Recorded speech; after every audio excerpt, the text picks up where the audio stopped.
दर्शकों, बात आज के चैनल में आपका स्वागत है। मैं हूं पारुल शर्मा और पेश है आज की सच्ची बात पक्की बात।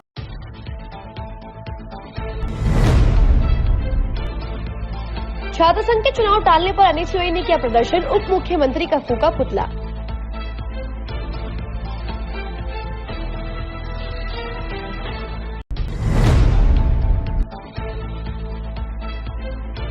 राजा साइकिल चौराहे की गुमटियों को तोड़ने की गई कार्यवाही, गुमटी धारक उतरे विरोध पर।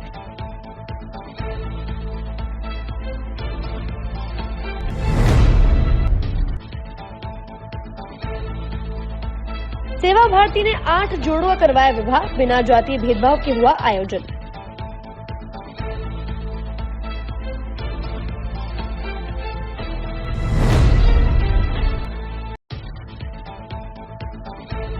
साली से निकाह करके पति ने दिया पत्नी को धोखा, पुलिस कप्तान से लगाई न्याय की गुहार।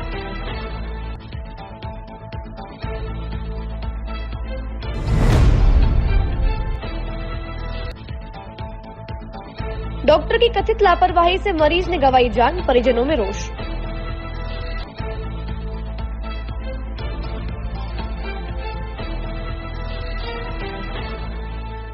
के लिए ऐसा स्कूल तलाश रहा हूं जहां बच्चा स्टडी करे और साथ में उसे सभी स्पोर्ट्स फैसिलिटीज भी मिले। अपने बच्चे के लिए सतगुरु इंटरनेशनल स्कूल चुनो। स्टडी के साथ साथ यहाँ इवनिंग में नेशनल लेवल के कोचेज द्वारा swimming, badminton, lawn tennis, table tennis, basketball जैसे स्पोर्ट्स की ट्रेनिंग दी जाती है। अरे वाह! सतगुरु इंटरनेशनल स्कूल, पृथ्वीराज नगर, ऑपोजिट ए ब्लॉक, पंचशील, अजमेर।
सर्किट मामू नहीं बनने का, रेडीनेट फाइबर लगाने का। इंटरनेट बोले तो रेडीनेट फाइबर नेट। डिटेल्स के लिए 7412001234 पे कॉल लगाने का। सही है भाई।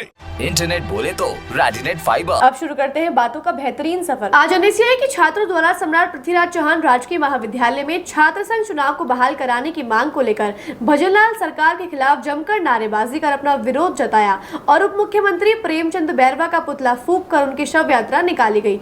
छात्रों ने सरकार से छात्र संघ चुनाव जल्दी फिर से शुरू कराने की मांग की है और चेतावनी दी है कि यदि जल्द से चुनाव नहीं कराए गए तो उग्र आंदोलन किया जाएगा। हमारी लंबे अरसे से मांग चल रही है कि छात्र संघ चुनाव बहाल किया जाए।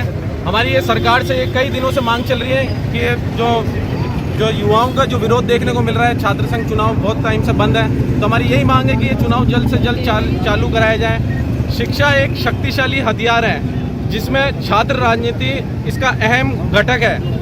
हम यही मांग करते हैं कि सरकार से ये चुनाव जल्द से जल्द बहाल कर दें, ताकि एक युवाओं में ये रोष खत्म हो। आज हमने उप मुख्यमंत्री प्रेमचंद बैरवा जी की शव यात्रा निकालकर ये एक सांकेतिक विरोध प्रदर्शन किया है, ताकि उनको ये आवाज़ सुनाई दे कि ये जो छात्र पूरे राजस्थान में प्रदर्शन कर रहे हैं, जिस तरीके से आपने 2 दिन पहले देखा होगा राजस्थान विश्वविद्यालय में जो छात्र नेताओं के ऊपर लाठियां बाजी गई भजनलाल सरकार द्वारा, उसी के विरोध में आज ये शव यात्रा निकाली गई है। आज NSUI भारतीय राष्ट्रीय छात्र संगठन के निर्देशानुसार बड़े भाई विनोद जाखड़ जी प्रदेश अध्यक्ष के अनुसार जो हमें निर्देश मिले हैं, छात्र संघ बहाल जो छात्र संघ चुनाव बहाल को लेके हम सब मिलकर प्रदर्शन कर रहे हैं। और ये हमारी भजनलाल सरकार और हमारे उच्च शिक्षा मंत्री से ये हमारे सबसे निवेदन है कि हमारे छात्र संघ चुनाव बहाल करें, और अगर ये बहाल नहीं करते हैं तो उग्र से आंदोलन करेंगे। हमने पिछले साल भी कहा था कि अंजाम देखने लायक होगा। जब युवा बोला है, राज सिंहासन बोला है, ये बात का हमेशा ध्यान रखें। आज क्या किया आप लोगों ने? आज हम हमारे उच्च शिक्षा मंत्री जो है प्रेमचंद बैरवा, उनको मन की शांति सद्बुद्धि के लिए हम उनका आज दाह संस्कार करने आए, क्योंकि उनमें कोई सद्बुद्धि नहीं, कोई शांति नहीं, क्योंकि हम उनके बच्चे ही नहीं है। अगर हमारे लिए वो सोचते तो आज शायद छात्र संघ। अजमेर के राजा साइकिल चौराहे पुलिस चौकी के पास बनी प्रधानमंत्री रोजगार गुमटियों को आज एडीए द्वारा कार्यवाही करते हुए ध्वस्त किया गया, जिसमें तकरीबन 1 दर्जन गुमटियों पर कार्यवाही की गई। इससे पूर्व गुमटी धारकों को गुमटी खाली करने का नोटिस भी जारी किया गया था, जिसके बाद गुमटी धारकों द्वारा गुमटी खाली भी कर ली गई, परंतु उनमें बेहद रोष और आर्थिक तंगी का डर देखने को मिला, जिसके बाद गुमटी धारकों ने जमकर प्रदर्शन कर अपना रोष जाहिर किया। देखिए सर, ये राजा साइकिल के पास है और यहाँ कोई एडीए गार्डन बना रहा है, तो अब एडीए ने अजमेर के अंदर क्या, ये केवल एक भूमाफियाओं से मिलके और एडीए को हम अजमेर के एडीए को हम भूमाफिया कहेंगे, क्योंकि ये इस तरीके से लोगों के यहाँ पे रोजगार उजाड़ रहे हैं। आप देख लीजिए, पहले इन्होंने पुलिस लाइन के अंदर लोगों के रोजगार उजाड़े, और उसके बाद में इन्होंने कचहरी रोड पे जो MOU हुआ रेलवे के साथ, उसके इन्होंने रोजगार छीना लोगों का। अब ये शहर के अंदर या राजा साइकिल पे ले रहे हैं, तो ये विकास नहीं हो रहा है, ये विनाश हो रहा है। तो आज हम कलेक्टर साहब से मिलने गए थे, पर कलेक्टर साहब कहीं अभी बाहर निकल गए सर्किल के अंदर, फील्ड के अंदर। हमने कलेक्टर साहब से अभी पहले भी धरने और प्रदर्शन किए थे, विधानसभा के अंदर हमने प्रश्न भी लगाया है कि रोजगार, अगर भजनलाल सरकार अगर रोजगार नहीं दे सकती है तो रोजगार छीनने का हक नहीं रखती है। तो इसलिए अब आप बताइए, इनमें ये जो गुमटियाँ अलॉट हुई है, ये 22 साल से लोग इसके अंदर अपना कारोबार कर रहे हैं, चाहे वो सबलेट हो और चाहे वो मूल हो, लेकिन कारोबार तो कर रहा है ना। जब सरकार अगर किसी को रोजगार नहीं दे सकती है तो रोजगार छीनने का अधिकार भी नहीं रखती है। तो आज कितनी गुमटियां हैं? लगभग ये 25 के करीब है, और 25 के करीब है, तो अब आप बताइए कि 25 परिवार आज उजड़ जाएंगे। और इसके अंदर ऐसे लोग भी हैं जिन्होंने शिक्षा के लिए, बच्चों के लिए, पढ़ाई के लिए अपने लोन भी ले रखे हैं, तो ये बेचारे कहाँ जाएंगे। तो आज हमें वापिस भजनलाल जी से, मुख्यमंत्री जी से, और जाबर सिंह कर्रा जो स्वायत्त शासन मंत्री है, उनको ये कहना चाहते हैं, और हम टीकाराम जूली जी को भी हमने कहा है कि आप प्रतिपक्ष के नेता हैं, आप इस बात को गंभीरता से उठाइए कि यहाँ अजमेर के अंदर ये बुलडोजर चला के डबल इंजन की सरकार या उत्तर प्रदेश बना रही है, तो ये चलने वाला नहीं है। जबकि यहाँ के जनप्रतिनिधि जो भी है, चाहे भागीरथ चौधरी हो, चाहे अनीता बघेल हो, और चाहे वासुदेव देवनानी हो, कोई भी इन गरीबों के लिए नहीं बोल रहा है। तो वोट लेते टाइम तो ये आते हैं, और जब रोजगार छीनता है जब ये भाग जाते हैं। तो इसलिए हम चाहते हैं कि ये कार्रवाई रुके। चौराहा पुलिस चौकी के पास में 22 साल से मुख्यमंत्री गुमटियों में काम कर रहा हूँ। अब नगर निगम यूआरटी वाले आके सुबह बोल के गए कि सुबह 3 बजे दुकानें खाली कर देना, अन्यथा तोड़ फोड़ के हम साफ कर देंगे मैदान। हमारे बच्चे छोटे छोटे हैं, हम कहाँ जाएंगे, बेघर हो गए। हम तो आत्महत्या करने की कोशिश कर रहा हूँ, 4 बच्चे हैं मेरे। अब ये यूआरटी वाले ना तो मेरे को जगह दे रहे हैं, अब क्या करें, छोटे छोटे बच्चे हैं। यूआरटी वाले बड़े बड़े मुर्गे मदार गेट के ऊपर, केसरगंज चौराहा और कचहरी रोड के ऊपर दुकानें हैं बड़े बड़े मगरमच्छों की, उनको कुछ नहीं कर रहे। छोटे मोटे गरीब आदमी को, जो रोज कमाने वाले को तोड़ रहे हैं गुमटियाँ। अब ये आदमी कहाँ जाएंगे, बेरोजगार हो गए, हम बच्चे कैसे पालेंगे। क्या करते थे आप यहाँ? मेरा हेयर सैलून की दुकान है साहब जी। अब कैसे चलेगा पालन? अब कैसे चलेगा तो यूआरटी वाले बड़े अधिकारी जाने या मुख्यमंत्री जाने साहब। आप लोगों को नोटिस दिया गया किसी प्रकार का? साहब नोटिस कुछ भी नहीं दिया। हफ्ते भर पहले आए थे, सोमवार को तोड़ेंगे, सोमवार को तोड़ेंगे, गए सोमवार को कह के गए। अब ये दूसरा सोमवार आ गए, आज बोल के गए तो 3 बजे दुकानें खाली कर देना, नहीं तो हम साहब तोड़ तोड़ा के ले जाएंगे। आप लोग दुकान खाली कर रहे हो? अब दुकान खाली कर रहे हैं, मजबूरी है, सब कहाँ जाएंगे, अब घर पे डाल रहे हैं सामानों को। कितनी दुकानें हैं यहाँ पर? यहाँ कम से कम 20 दुकानें हैं बाबू जी, सब गरीब आदमी मिडिल क्लास के हैं, खाने के बोड़े पड़ रहे हैं।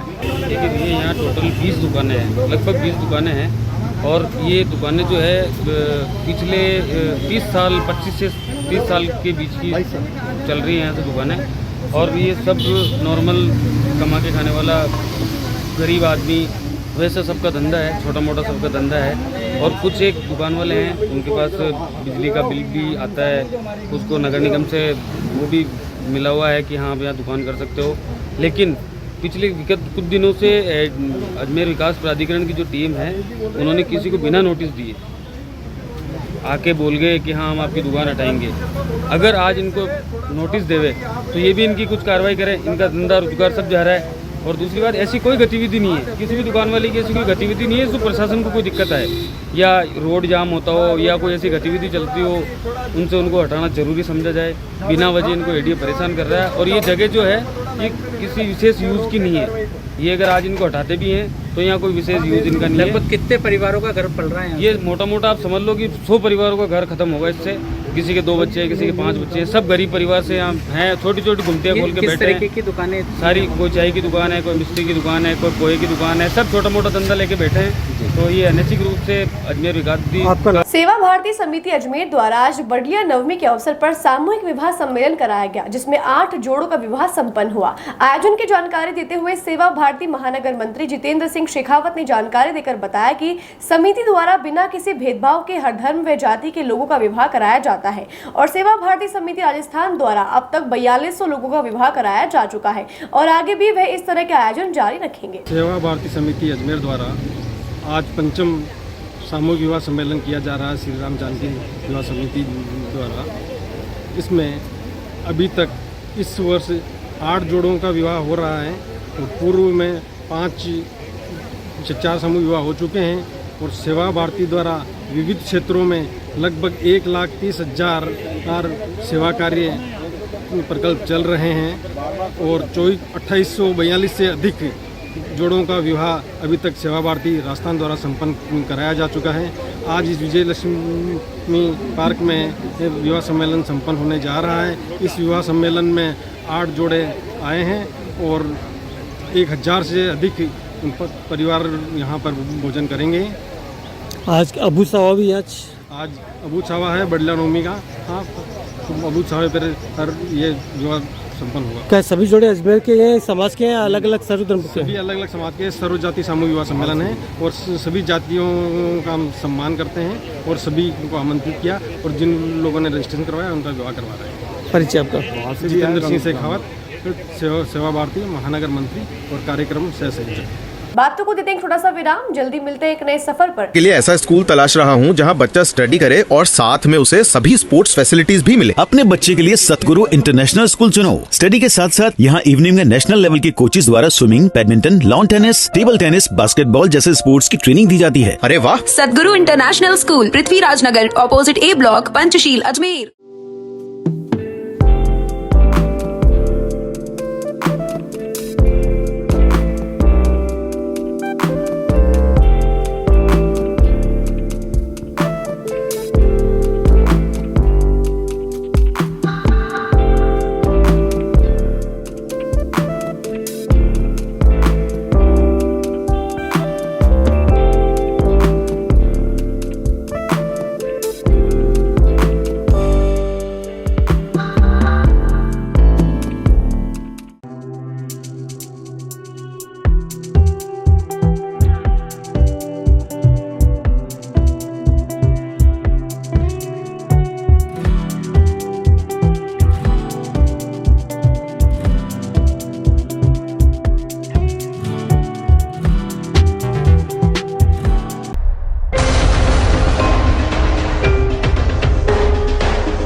ए सर्किट मामू नहीं बनने का, रेडीनेट फाइबर लगाने का, इंटरनेट बोले तो रेडीनेट फाइबर नेट। डिटेल्स के लिए 7412001234 पे कॉल लगाने का। सही है भाई।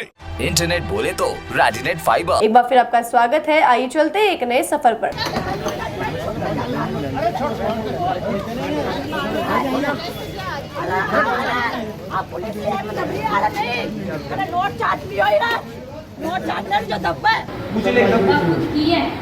शादी कर तू पूछ ले पहले शादी समझ गया ना।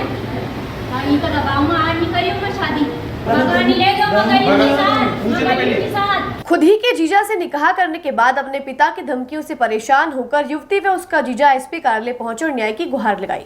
दरअसल मामला ये है कि 2018 में गुलजार व मदीना का निकाह हुआ था, परंतु निकाह के बाद गुलजार व मदीना को संतान प्राप्ति नहीं हुई, जिसके बाद मदीना ने अपनी ही बहन रुखसार से अपने पति गुलजार के साथ नजदीकियां बढ़ाने को कहा, जिसके बाद गुलजार व रुखसार के बीच नजदीकियां बढ़ी भी और दोनों ने निकाह करने का फैसला किया। परंतु मदीना और रुखसार के पिता ने निकाह से पहले गुलजार से 5 लाख रुपए की मांग की। अब गुलजार का आरोप है कि उसके ससुर को जब उसने पैसे देने से इनकार किया तो उन्होंने उसे जान से मारने की धमकी दी। इससे परेशान होकर गुलजार और रुखसार न्याय की गुहार लगाने एसपी कार्यालय पहुंचे हैं। ये मेरी शादी को 6 साल हो गए। छोटी वाली सिस्टर को मेरी जो मिसेज है ना वो रोज डेली बुलाती थी मतलब, और मेरे पास में लाके बिठा देती थी।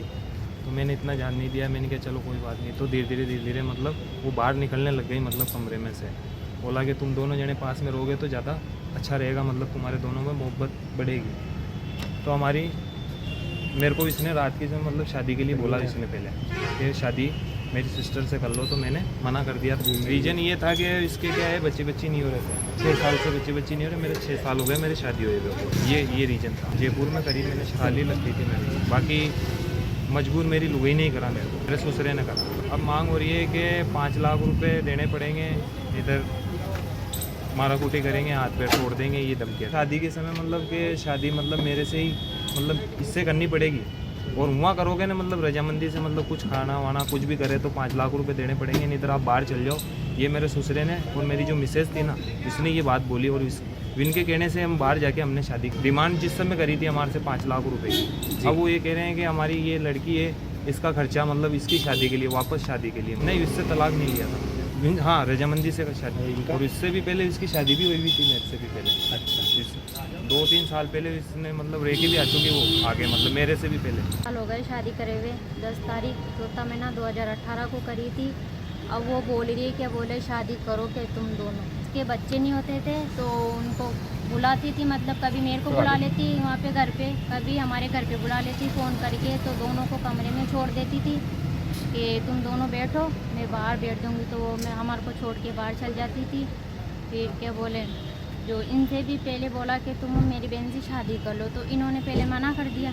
फिर मेरे को इनको पापा के सामने बिठाया कि तुम दोनों है ना मतलब शादी करनी पड़ेगी। तो इन्होंने भी हाँ भर दी, मैंने भी हाँ भर दी, ठीक है कर लेंगे, बच्चे नहीं हो रहे तो कर लेंगे, अपन दोनों बहनें खुश रहेंगी क्या।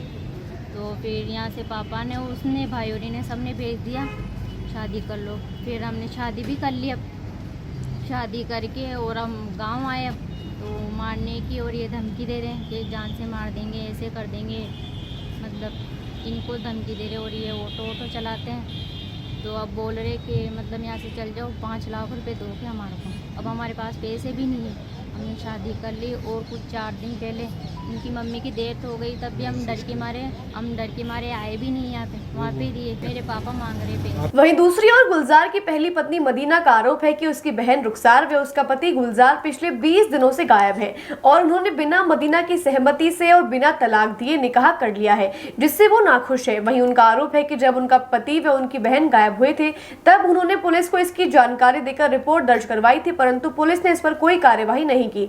इस सबसे नाखुश मदीना एसपी कार्यालय पहुंची और कहा कि उनकी बहन व उनके पति ने उनके साथ गद्दारी की है, बगैर उनकी रजामंदी के दोनों ने निकाह कर लिया है। ये मेरी छोटी वाली बहन है और ये मेरे वाइफ हस्बैंड है। ये हस्बैंड का नाम तो गुलजार है और छोटी वाली बहन का नाम रुखसार है। वो तो यही है कि आज 20 दिन हो गए इनको भागे थे और मुझे इनका पता भी नहीं है। मैंने इनको कभी भी गंदी नज़र से नहीं देखा और मेरे पापा ने कुछ भी डिमांड नहीं की। और आज मेरी सास को मरे हुए 5 दिन हो गए। वो बोलती रही कि मेरे साथ मदीना गुलजार मदीना, तो घर वालों ने झूठा बहाने ले रखा था कि वो दिल्ली गए हैं, और मैं दिल्ली नहीं, मेरे पीयर में थी। क्यों? उनको अटैक आ जाएगा, कुछ तबीयत खराब होगी। मैंने उनको कुछ भी नहीं बताया। फिर उनको ना बाहर से कुछ खबर पड़ी थी, और मेरे पापा के पैसे 50,000 और बाली मेरी मम्मी की बनी, वो बालियाँ लेके भागी, जेवर लेके भागी। अभी तो मेरे को निकाह को पता नहीं है, मैं जैसे पता पड़ा हो यहाँ पे मैं तुरंत यहीं पे आई, और मेरी बिल्कुल भी रजामंदी नहीं है मेरी शादी। लेकिन लेटर थाना वालों ने मैंने सुनवाई नहीं करी बिल्कुल भी।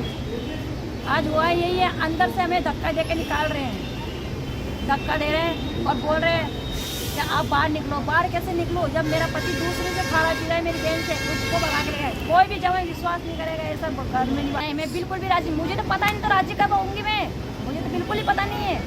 झूठ बोल रही हुआ साफ सरासर। मांगे 5 लाख, इनको तो सामने देते हैं। अभी घर का काम चला, हर काम में मेरे पापा ने हाथ बटाया इनका, और कभी भी 1 रुपए की मांग नहीं की इन्होंने। उल्टे मांगते ना, मेरे पापा मांगते इनसे पैसे। ये तो बहुत झूठ बोल रहे हैं, तो झूठ से झूठ बोलते हैं आए हैं। तो सामने मेरी जो शादी हुई, मेरे एक भी गहना नहीं चढ़ाए, एक अंगूठी भी नहीं चढ़ाई है। मेरी मम्मी मर खुदा को जवाब दी, 2 साल हो गए। मेरी मम्मी है ना कहना नहीं किया, मेरी मम्मी ने मेरे पापा ने झूठ बोल के ताला लगवाया झूठे बक्से के, उसमें एक अंगूठी नहीं है। मेरी शादी को 6 साल तो हो गए, बच्चे भी नहीं 6 साल हो गए। कभी भी मैंने ऐसे नहीं कहा कि आप मेरी बहन से शादी करो या दूसरी से करो, ना इन्होंने कुछ कहा ना मैंने कुछ कही। ये तो बोल रहे हैं ना, ये मन से झूठ बात लगा रहे हैं मेरी। अजमेर संभाग के सबसे बड़े अस्पताल जवाहरलाल नेहरू चिकित्सालय से घटना सामने आई, जहां पर एक मरीज के परिजनों ने डॉक्टर पर लापरवाही का आरोप लगाया है। प्राप्त जानकारी के अनुसार कल देर रात बांदरवाड़ा अमरगढ़ से रामलाल नामक व्यक्ति की तबीयत ज्यादा खराब होने के कारण उसके परिजनों द्वारा उसको जेल अस्पताल लाया गया था, जहां पर उसको टीबी बताकर कमला नेहरू अस्पताल में रेफर कर दिया गया। जब वे मरीज को लेकर कमला नेहरू अस्पताल पहुंचे तो वहां डॉक्टर्स ने उसे सुबह 9 बजे दिखाने का समय दिया। जब वे सुबह उठे तो मरीज को स्वर्गवास हो चुका था। इसके बाद उन्होंने डॉक्टर पर लापरवाही का आरोप लगाते हुए कहा कि यदि उसको समय पर उपचार मिल जाता तो शायद उसकी जान बच जाती। अमरगढ़ रहते हैं जी, ये भट्टे पे काम करते हैं, ईंट के भट्टे पे। जी, क्या हुआ था? ये उल्टी हुई इसको, ये उल्टी है तो ये लेकर आया जी, फिर क्या हुआ? फिर तो यहाँ बाहर ले जाओगे इसको, या आसपास में रिश्तेदार में ले जाओ, तुम्हारा रिश्तेदार में ले जाओ, या नहीं रखना। सुबह 8 बजे लेकर आना। देखा भी नहीं इनको? नहीं देखा है, देखा है। क्यों बाद में वो 8 बजे ले आना, डॉक्टर 8 बजे आएगा। इलाज शुरू नहीं किया था? नहीं कराया। कोई दवाई वगैरह दी क्या इनको? 2 शीशी दीदी। हाँ हाँ, अब क्या हालात है इनके? हालत खत्म हो गया। कहाँ से लेके आए थे? बांदरवाड़ा से लेके आए सर। जी, क्या नाम है इनका? रामाजी नाम है इसका। क्या दिक्कत आ रही थी? रामलाल जी नाम है इसका। इसको पता नहीं, इसको उल्टी है 2-3 बार घर पे। जी, यहाँ दिखाने के लिए गया, बिटोरे में लेके आया, बिटोरे में से गया, इसको टीबी है, टीबी वाला में ले जाओ। यहाँ लेके आया सब, रात को 3 बजे लेके आए हम। और ऊपर जाके जगाए डॉक्टर को, नहीं उठे, 3 बार जाके जगाए, फिर जब जाके उठे ट्रीटमेंट करा, नहीं तो कुछ नहीं करा। 2 शीशी दी पीने के, बाहर ले जाओ। जी, फिर क्या हुआ? फिर वो वापिस गया, इसकी तकलीफ ज़्यादा हुई, मैं जब वापिस गया सुबह तो नहीं उठे। अब तो गया राम जी के। जी, अब क्या हालत इसकी? मतलब कोई सुनवाई नहीं? कोई सुनवाई नहीं। आपने बोला भी? हाँ बोला जी, रात को बोला भाई कोई ट्रीटमेंट तो करो, बाहर नहीं। 8-9 बजे हो गए सुबह। क्या करते थे ये भट्टे पे काम करते सर। बातों को देते हैं छोटा सा विराम, जल्दी मिलते हैं एक नए सफर पर। के लिए ऐसा स्कूल तलाश रहा हूँ जहाँ बच्चा स्टडी करे और साथ में उसे सभी स्पोर्ट्स फैसिलिटीज भी मिले। अपने बच्चे के लिए सतगुरु इंटरनेशनल स्कूल चुनो। स्टडी के साथ साथ यहाँ इवनिंग में नेशनल लेवल के कोचेज द्वारा swimming, badminton, lawn tennis, table tennis, basketball जैसे स्पोर्ट्स की ट्रेनिंग दी जाती है। अरे वाह! सतगुरु इंटरनेशनल स्कूल, पृथ्वीराज नगर, ऑपोजिट ए ब्लॉक, पंचशील, अजमेर।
सर्किट, मामू नहीं बनने का, रेडीनेट फाइबर लगाने का, इंटरनेट बोले तो रेडीनेट फाइबर नेट। डिटेल्स के लिए 7412001234 पे कॉल लगाने का। सही है भाई।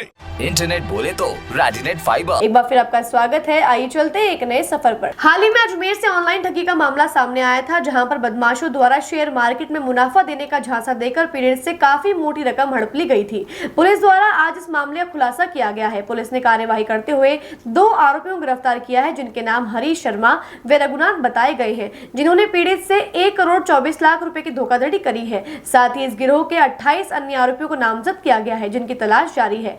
मामले की जानकारी देते हुए आपको बता दें कि बदमाशों ने पीड़ित से एक थर्ड पार्टी ऐप डाउनलोड करवाकर उसके साथ इस ठगी को अंजाम दिया था। पुलिस ने भारत में बने नए कानून भारतीय न्याय संहिता यानी BNS की विभिन्न धाराओं में मुकदमा दर्ज किया था। मेरे पास एप्लीकेशन लगी और परिवादी ने अपना नाम गुप्त रखने की उसमें कि कुछ फैमिली सर्कमस्टांसेस हैं ताकि उसका नाम ना आए, तो उसने जो एप्लीकेशन लगाई उस पर उसका ये कहना था कि अज्ञात आरोपीगण ने उसके साथ जो है फ्रॉड किया है। एक बड़ा मुनाफा दिखाकर ओसवाल PMS का फर्जी ऐप डाउनलोड करवाकर उस ऐप के माध्यम से अलग अलग टुकड़ों में उससे लगभग 1 करोड़ 24 लाख रुपए की ठगी की है। क्योंकि मामला बहुत बड़ा था, अमाउंट बहुत बड़ी थी, तुरंत मुकदमा जो है साइबर थाना को दिया गया और मनीष चारण सब इंस्पेक्टर को जो है थाना जो उसमें इंचार्ज अपने काम देख रहे हैं उनको तफ्तीश दी गई और मुकदमा दर्ज किया गया 11/2024 धारा 316(2), 318(4), 112 व 61 भारतीय न्याय संहिता BNS जो नया एक्ट बना है 2023। तो इसमें जो तफ्तीश की गई विशेष टीम का गठन किया गया, जिस पर मुकदमा दर्ज कर टीम ने अपनी कार्रवाई शुरू की। तो 2 आरोपी हमने चिन्हित किए, एक हरीश शर्मा, दूसरा रघुनाथ, दोनों को गिरफ्तार किया जा चुका है। हरीश शर्मा के कब्जे से 16,56,800 रुपये नकद व 2 मोबाइल फ़ोन व मुलजिम रघुनाथ के कब्जे से 11 smartphone, 1 keypad phone, 4 bank PNB की जो है पासबुक अन्य व्यक्तियों के नाम से, अन्य व्यक्तियों की 4 ATM debit card, 8 mobile SIM card व 2,90,000 नकद जब्त किए। प्रकरण में अन्य भी आरोपी नामजद किए गए हैं, जिनको और जांच चल रही है। अब तक प्रकरण में दोनों आरोपियों से 19,40,800 व 8,75,500 रुपये बैंक खातों में भी फ्रीज करवाए गए हैं। दोनों आरोपियों से अनुसंधान से ज्ञात हुआ कि साइबर धोखाधड़ी ठगी करने के लिए विभिन्न सोशल मीडिया प्लेटफॉर्म के माध्यम से लोगों को अच्छा मुनाफा का झांसा देकर निवेश के नाम पर फर्जी तरीके से प्राप्त बैंक खातों में रकम डलवाकर क्रिप्टो करेंसी या US डॉलर में बदलकर उक्त क्रिप्टो करेंसी /US डॉलर को भारतीय मुद्रा में बदलकर फर्जी तरीके से प्राप्त कर अन्य बैंकों खातों में डलवाकर नकद निकाल लेते थे। गिरोह के अन्य जो शामिल मुलजिमान हैं उनको जो है गिरफ्तारी आगे सबूत कंप्लीट करके डाटा काउंसिल करके किया जाएगा। जो दोनों मुलजिम गिरफ्तार किए गए हैं उनके नाम हैं हरीश शर्मा पुत्र श्री संजय शर्मा, निवासी वार्ड नंबर 20, मारुकाबास, कुचेरा, पुलिस थाना कुचेरा, जिला नागौर। श्री रघुनाथ पुत्र श्री रामदेव चौधरी, निवासी ग्राम मांझी, तहसील डेगाना, पुलिस थाना डेगाना, जिला नागौर। ये एक बहुत ही हमारे लिए टिपिकल टास्क था। अमाउंट बहुत बड़ी थी और अलग अलग बैंकों के माध्यम से, अलग अलग ऐप्स के माध्यम से ये इसको अंजाम दिया है। तो इसको अभी हम और जो है कंपाइल करके और शॉर्ट लिस्ट करेंगे और अन्य जो भी आरोपी हैं उनको भी हम जो है जल्दी ही गिरफ्तार करेंगे। ये मेन इसमें डीलर रहे हैं। मेन जो है उसको US डॉलर में कन्वर्ट करके उसको जो है पैसे को खुर्द-बुर्द करने में अलग अलग लोगों के माध्यम से इनकी इसमें मुख्य भूमिका रही। जो आरोपी हैं सब नए हैं, 18 से लेके 20-22 तक साल की उम्र के लड़के हैं और कहीं ना कहीं ये आपस में एक तरह से कनेक्टेड भी हो सकते हैं। वो जांच पे जो है विषय हमारा मुख्यतः ये मेड़ता, खाटूर, इसके आसपास कि ये जो है लड़के जो आपस में कोई दोस्ती में हो सकते हैं या किसी न किसी रूप से संपर्क में आए हुए हैं, वो इसमें जुड़े हुए हैं। और ये सोशल मीडिया के माध्यम से जो ये ऐप है, इस ऐप में अलग अलग भूमिका है। कोई इसमें खाता नंबर अपना दे रहा है, कोई ग्राहक ला के दे रहा है, कमीशन ले रहा है। तो इस तरह अलग अलग भूमिका है। क्योंकि ये सारा मामला और सारा ट्रांजैक्शन ऑनलाइन चल रहा है और ऐप के माध्यम से चल रहा है, तो हमारी भी कुछ लिमिटेशंस हैं, लेकिन फिर भी टीम ने अच्छा काम किया है उन लिमिटेशंस के बावजूद भी, कि इतनी हम जो है इस लेवल तक और इस तह तक हम पहुंच पाए। आज के लिए बस इतना ही। कल फिर होगी आपसे मुलाकात, तब तक के लिए दीजिए इजाजत। नमस्कार।